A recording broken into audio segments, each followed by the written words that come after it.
You're listening to New Churches Podcast, a production of Send Network on newchurches.com. We discuss all things church planting. If you're looking to take your next step toward multiplication, you're in the right place. Newchurches.com provides relevant and reliable resources for church planters, church multipliers, and disciple makers. Our growing library features pastors, planters, and church leaders like Ed Stetzer, David Platt, Trillia Newbell, Christine Hoover, Dahadi Lewis, Trevin Wax, and many others.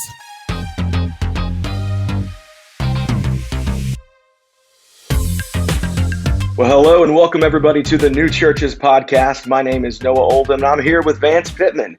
Vance is the president of Send Network, the founding pastor of Hope Church, and the author of Unburdened, Stop Living for Jesus so he can live through you, and The Stress Less Life, Experiencing the Unshakable Presence of God's Indescribable Peace.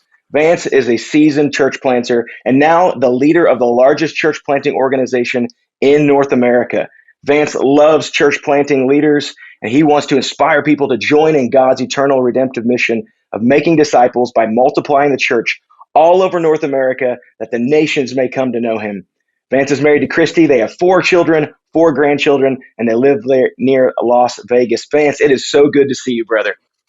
Noah, always good to hang out, good to connect, man. Excited to be able to do this today. And to be totally honest, as we start this today, I got some mixed emotion. Yeah. Just a few weeks ago, January the 12th, I was in a meeting in Atlanta, and in the meeting was myself, Trevin Wax, Clint Clifton, Travis Ogle, Matt Carter, and we were sitting around just talking about the future of Send Network and new churches. And I looked at Clint and I said, Clint, what is the one biggest way that I can help you do what God's called you to do with new churches? And he said, man, the biggest thing you could do is to co-host the New Churches Podcast with me. And so January 12th, I said yes to Clint Clifton to begin to co-host the podcast with him. And that afternoon, we all left the building. And I mean, history now tells us what happened that evening as Clint got in his plane. And that was the last time I'd ever see him.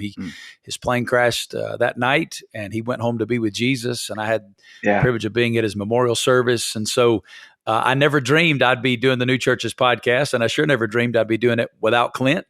And I feel, and I know you do today, Noah, the massive shoes that we have to fill. But we want to carry the baton that he passed to us in a way that honors his life and his legacy and stewards the passion that he had and that we have for planters and seeing them engaging in the gospel so that the nations could come to know the Lord. Yeah. So, man, I'm excited to be here and excited about what's in front of us. And I'm super excited about the content that we want to talk about today and the guests that we have that I'm going to introduce here in just a minute. At Send Network, we want to be a family of churches, planting churches everywhere for everyone. Yep. But one of the big mistakes that we've made in church planting in North America is that we have really shifted the mentality from starting churches to starting church services. And so many planters go into communities and the first thing they do is look for a storefront, a movie theater, school, a place to meet. They send out a mailer and they start a service and then try to attract people to a service. When if you look at a New Testament missiology, Paul never went in and started a service. He went in and began by engaging the community with the gospel, focused on disciple making, and then Jesus births his church out of the overflow of disciples being made through engaging cities with the gospel. So today we want to really talk about what it looks like to begin just like that. How do we birth churches out of evangelism? How do we plant churches and build churches out of reaching non-Christians, lost people for Christ? And there is nobody better to have this conversation with than the guest we have today. I'm so excited to introduce him. It's my friend, Mark Lee. Mark planted Vantage Point Church 15 years ago in Eastvale, California.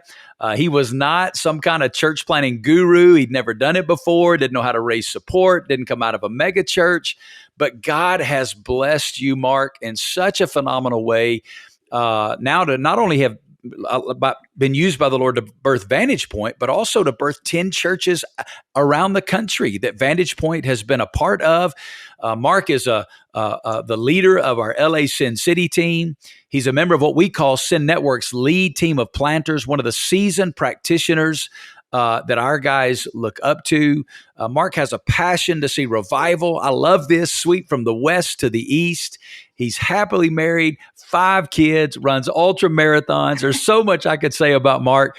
But the reason I'm so excited about having this conversation with you, Mark, is because in a 15-year-old church, you're getting close to baptizing now 2,000 people into your fellowship that have come to know Christ out of the community. So, Mark, we're thrilled to have you here, man. Welcome to New Churches Podcast. Man, what a pleasure to be here, Vance. And first of all, I just want to say this. I am just so proud to be serving under your leadership in the lead team and planners. We've only known each other for a short amount of time, but I think, can I just say this? Probably the greatest difference that you've already made in my life is that both my life and my church have been more prayerful places since I've known you. So super stoked about what God has started and how we get to work together for the kingdom. Yeah, thanks for having me on. Man. Super encouraging, Mark. Exciting days ahead. And I'm excited for the subject too. Just jumping into it, building your church plant through evangelism. What we want to look about, engaging your city with the gospel. Let me ask you this question, beginning with you, Mark. As you built your core team 15 years ago, Vance, as you built your core team 21 plus years ago, what was your pitch? What were you calling people to join you in? Yeah, that's a great question. My pitch was just, hey, come help me make one of the fastest growing metropolitan areas that nobody's talking about the hardest place to go to hell. I would tell people, hey, all over the world, you may not know this, but revival is breaking out. In India, 16,000 people per day are coming to know the Lord. In China, 22,000 people per day are coming to know the Lord. There are only 2 places in the entire world where the gospel is not expanding like wildfire, and that is Europe and North America. The United States of America is one of the largest, if not the largest country that's receiving missionaries in the entire world. And I would say that Jesus is Lord, but his bride just ain't looking that great right now. So Jesus doesn't need us to save his bride. He can do that all by himself. But missiologists tell us that the most strategic way of bringing revival back to our continent, see Peter Wagner, the planting of new churches is the most effective way of reaching lost people for Christ. And then I would just tell people, hey, but we're not just starting a church. We want to be, our mission statement is to be living proof of a loving God, that we don't want to just take from the city. We want to give to the city. We want to be a blessing to the city. I would tell people our mission isn't just to fill the church. It's to empty the prisons. It's to empty the foster care system. It's to eliminate the divorce rate. That's what revival does. Revival doesn't just fill up churches. It makes a difference in the areas that it's from. That's success for us. And so I always told people, listen, our mission isn't just to get people to come and just warm a seat and laugh at my jokes, even though I can be pretty darn funny at times. Yeah, I'll amen that.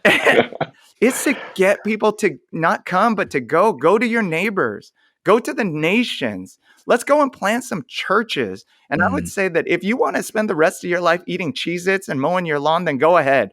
But if you want to make the inland empire as it is in heaven, then come on, let's go ahead and do this together. That was my elevator pitch. That's good. Man, I'm ready to move to the inland empire. I don't know about you, but I'm ready to go. Vance, I've heard you share stories about the early days of Hope. You moved out to Vegas and you began to get this work started. Tell us, what were you calling people to? Say you meet somebody there in Vegas and you're inviting them to be a part of this brand new work that God was doing. What were you inviting them to do? What did you tell them? Yeah, so I'm unlike Mark, where he planted kind of in the area where he was from. I was a parachute guy. I parachuted into a community that I'd never lived in before. I didn't grow up in the Western United States, even though now I proudly consider myself a West Coaster. My accent gives me away a little bit, but I still proudly consider myself a West Coaster.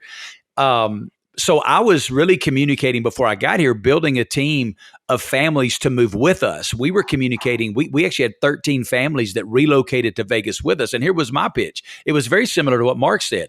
My pitch was about being missionaries.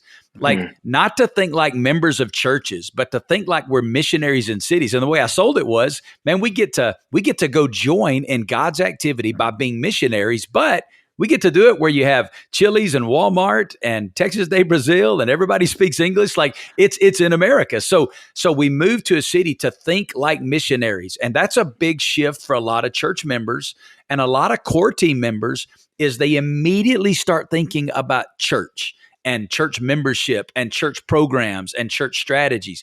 And to get them to think like missionaries living, using their job, skill, and passion where they live, work, and play to join in the mission of God. And that's exactly what Mark was talking about. Yeah. Oh, say that one more time. Say that a little bit slower so everybody catches that. Those two sets of three. Yeah, using your job, skill, and passion where you live, work, and play to join in the mission of God. Every believer can do that. Every believer can use their job, their vocation, or their skill that maybe God's given them a skill in a hobby, or their passion, something they're passionate about. I got friends now that are super on this craze of pickleball. Well, pickleball can be one of those things that you leverage for the sake of the kingdom. You can build relationships with non-believers. And in doing that, you create relational equity that allows you to have heart-to-heart conversations that lead to gospel conversations. And that's what living like a missionary looks like. And that's exactly what Mark was talking about. So good. Mark, being there in California, the Inland Empire, I'm from the Midwest, Vance is from the South originally, now he knows the West. A lot of our listeners may not know the West context. Maybe they come from a more church context. And so when you engage your city with the gospel, what are some things you have to keep in mind? If you're going to lead and build this church plant through evangelism, you're going to begin by engaging these people all around you. Some people grew up in a Christian home. Others have never even engaged with a non-Christian environment. What are some of those things that they just got to be aware of coming into the city, beginning to engage? Man, that's such a great question, Noah. Like, I do come from the West, but at the same time, I'm used to a language barrier. I am used to a cultural barrier. So what I mean by that is this. My parents grew up in South Korea. I was born in Portland, Oregon. My parents lived through a war. My biggest trial when I was a child was when they canceled a show called Different Strokes. Like two totally separate worlds. And here's the thing. When my parents said something difficult to me, I was always looking for an excuse not to listen to them. I would always go, you know what? They don't understand me. They're just different from me. They're not like me. And I feel like sometimes that's the case with church too. If I look too different, talk too different, if I am too different than the people that I'm ministering to, by the time I say something really difficult to them, then if I'm not one of them, it'll be easy for them to excuse what I'm saying because I'm just so different than they are. And so I think one of the key things in being able to, I think we have to adopt Paul's missiology, Paul's missionary mindset. Paul said, I want to be a Jew to win a Jew. I think one of the things that's super important as I begin to communicate the gospel to skeptics is that I have to be a skeptic to win a skeptic. So let me tell you what I mean by that. Whenever I get in a fight with my wife, we have rules of the way that we fight. And I am not allowed to speak my position until I have adequately expressed her view to her satisfaction. Once I have expressed her view to her satisfaction, then I am able to present my own view. And here's the thing. I feel like sometimes Christians, sometimes pastors, sometimes communicators, whatever the case may be, sometimes we have not adequately expressed the skeptic's viewpoint to their satisfaction before presenting our own defense. And so what I mean by that is this. Sometimes we don't understand even how things might kind of rub people in different ways. Jesus might say something like, from now on, I will make you a fisher of men. That, we just automatically accept that as Christian people. But what I might do is I might kind of stop and go, hey, you might be tempted to think that God is getting us to treat people like projects. Have you ever felt like that with another person trying to treat you like a project? Well, I think Jesus was just trying to speak their language. Or for me, just this past weekend, we talked about God-sanctioned violence in the Bible. And sometimes what I'll try and do is I'll stop for a moment and I'll go, man, you know what? We as Christians, sometimes I feel like we just kind of sanitize some of these stories, or maybe sometimes we kind of airbrush some of these stories.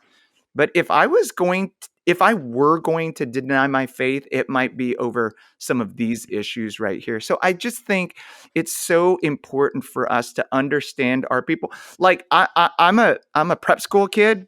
I grew up going to private school most of my life. The people of our area, this is a very suburban area with lots of cops, lots of firefighters.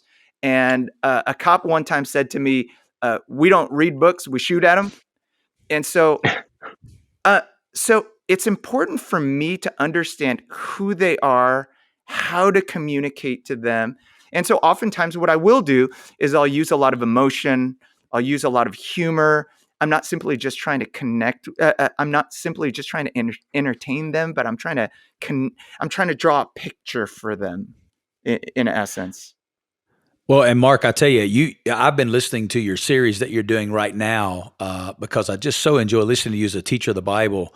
But the series you're doing, and don't let me mess the title up, but I think it's "Why Would I Believe in a God Who Doesn't Believe in Blank?" Is that the way you're saying it? Yeah. Why should I care about God when God doesn't care about? Yeah. Why should I care about God when God doesn't care about blank? And if you want to listen to somebody give an example of how you can engage both the believer and the non-believer through some of the hardest passages of Scripture in the Bible that, to be honest, Mark, I've heard you tackle some stuff I've never heard anybody preach before.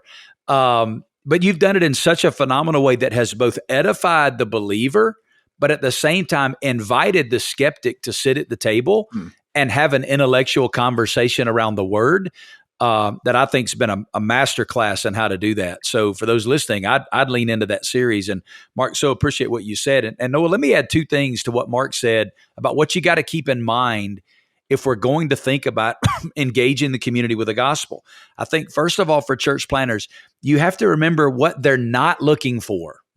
They're not looking for a church service.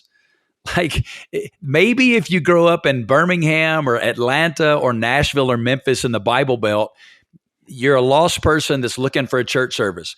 But outside of there in North America, and this is rapidly becoming all of North America, people aren't looking for a church service. So when you go to a community and the first thing you do is start a church service, you're scratching where they're not itching. It's like a Muslim coming to my town and starting a mosque and sending out a mailer and me getting that mailer and going, I think maybe the mosque has all the answers to life because he said it's not like my granddaddy's mosque. I don't even have to wear a turban. Like they'll provide the rug. But there's nothing in me that resonates and goes, I think they have all the answers to life. Yeah. The lost community in North America, unengaged people largely view the church that way. They don't think that we have the answers. They've read the press clippings. They've seen the bad stories, the bad press. So you got to remember they're not looking for a church service, but also remember what they're looking for. Every human being is looking for relationships and community. So don't go in and start a church service. Start those things. Engage your community in a way that allows for relationships to be cultivated, community to be established, because everybody's looking for that. And when you do that, you build the relational equity that allows for gospel conversations to happen. I love that. So even if a church plant comes into a city and they engage the city with the gospel and then seek to make disciples out of that, and then see God plant the church, we all kind of get into these rhythms in those early days. And what you see is that a lot of churches, a lot of church planters will default to the two things. It's the weekly gathering and some sort of discipleship in small groups. Now, praise God, it's more than just a Sunday experience or going deeper in the word. But I remember even 15 years ago hearing research about church planting that said people will only do two things well.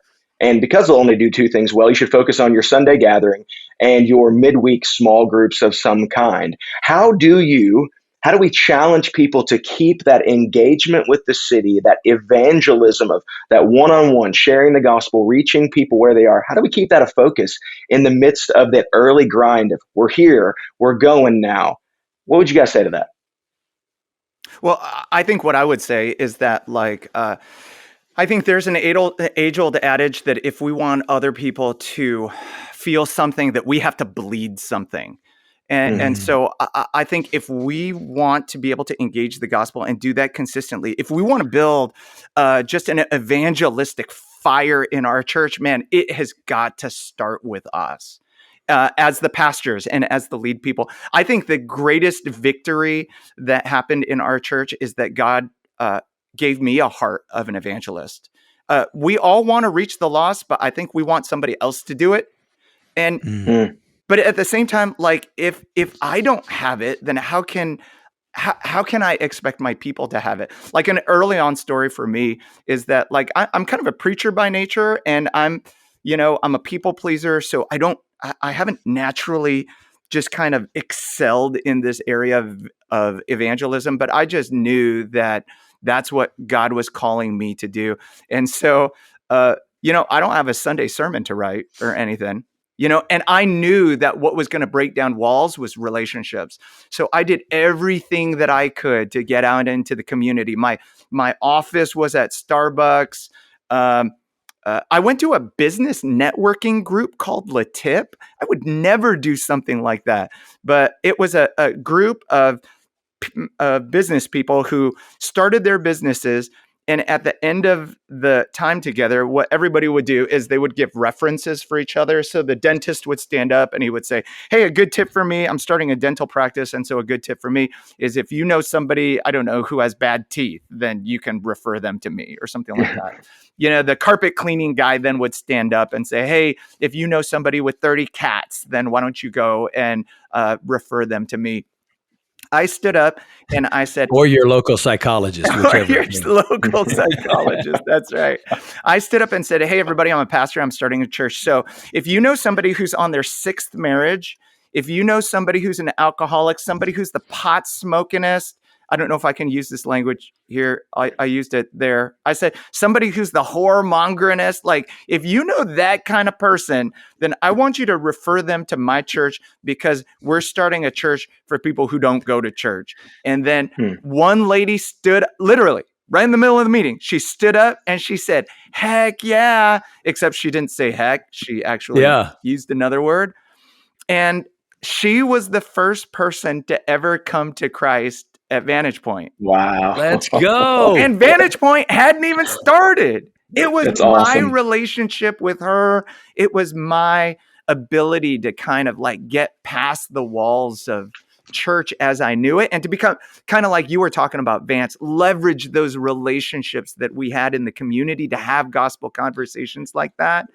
Like I knew that, man, that I had to be on fire. I had to have just an evangelist heart if I wanted the church to even have a chance at replicating that in our community.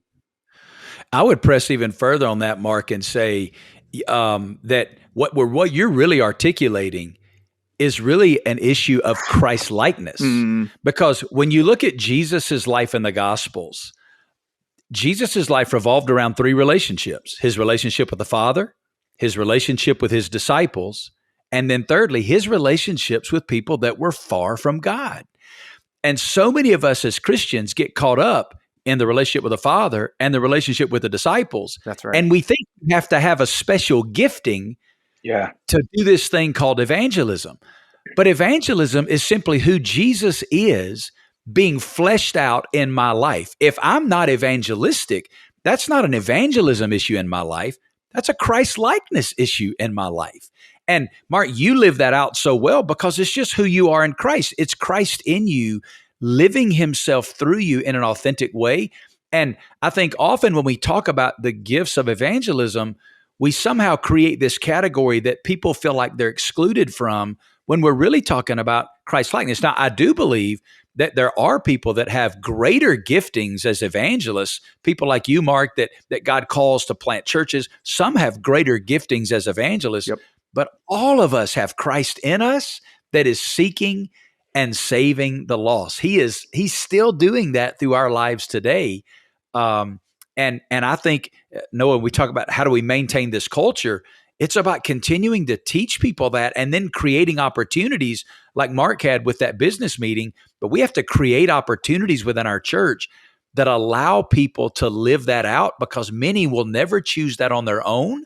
But if we create those opportunities, we're giving them the opportunities to do that. And I think that's so good, Vance, because I think we're kind of framing the conversation wrongly in our culture right now, whereas maybe we talk about racism, whether we talk about homophobia, there might be different people who say things like, well, we shouldn't be racist. Okay, we should go as far as to be anti-racist. And I definitely agree with that. But that's not the goal of the gospel, and that's not the goal of what Jesus had in our mind. The goal is, when I sit at my table, who else am I inviting to the table with me? Like, it's not just a matter of, do I have these warm, fuzzy feelings about other people, or do I not? Do I have an absence of malintention? It's like, the table has typically been used to oppress and divide people, but Jesus was always inviting tax collectors and other people unlike himself to the table. And so I think a question that I'm constantly challenging myself with, and a question that I'm constantly challenging my disciples and other people with, is who's at the table with you? Who doesn't look like you? Who doesn't think like you? Who doesn't talk like you? Who doesn't have the same sexual orientation as you? Because that's the life that we're called to live. Yeah, so each of you guys have had a ton of experience in engaging your cities with the gospel, engaging your community. You probably had a lot of victories. You probably had some challenges you faced throughout the years that you say, hey, I wouldn't do that way again. What's a practical nugget of wisdom that you would give to our listeners leading a new church on do this or maybe don't do this? I think one of the things that I did well, anyway, I did a lot of things wrong, but I think one of the things that I did well, and I learned this point from a pastor named Brian Carter in Dallas. He says, there are a lot of people in your community that know your community a lot better than you do. We want to not only exegete the word rightly, we want to not only exegete our people and our city rightly, but like, how do we get to know our community? And so he said, get to know the people who already know the community better than you do, so you don't have to start from ground zero. So for me, that would be, how do I get to know the mayor and the city council? Because they know the city way better than I do. And as a church planter, there's going to be so much insecurity involved with that. But you know what? I've just got to get over that, and I've got to reach out to them. And if they would make time for me, man, I'm going to take that all day long. The people who know the community the best are oftentimes, at least in my community, the administrators, the principals, the vice principals of our community. They are so in touch. Like, our area is a very young family area. And so what I was constantly doing is I was setting up meetings with them. The warden, I've reached out to the warden on several different occasions. That's been a more difficult relationship to get through to. But what I've always done is I've kind of leveraged their knowledge of the city to go, hey, what do you know about the people of the city? Because I live in suburbia, and at least from surface level, everything seems like things are going fine. But then once you start to dig past the cover, what you realize is, man, there's some real hurts, family-wise. There's some real needs that are happening in this community. And it was really kind of tapping into their knowledge that helped me get to know the heartbeat of my city just that much more. And Noah, I know we're running out of time, so I'll just say it this way. You can't lead what you don't live long term. You can fake it in the short run, but you can't lead what you don't live long term. So I would say to every planter listening to this, you need to make sure you are leading people to Christ and that there are people being baptized into your fellowship that you are building relationships with. Don't let there go 2, 3, 4 baptisms and somebody not be baptized that you personally led to Christ. And when you do baptize them, you need to tell that story. Our people need to hear us talk about people that we've led to Christ, not just the sermons we preach. Lead it, model it, live it, and this principle will be caught by your people. That's so good. Guys, thank you so much for this wisdom. This is part 1 of the conversation. Going to continue it in a near future episode. Stay tuned for that one. New Churches Podcast. You've been listening to the New Churches Podcast, brought to you by Send Network. If you like what you heard, take a few minutes to rate and review us or share this episode with a friend. It's the best way to show your support. To find more reliable resources to start your new church well, visit newchurches.com.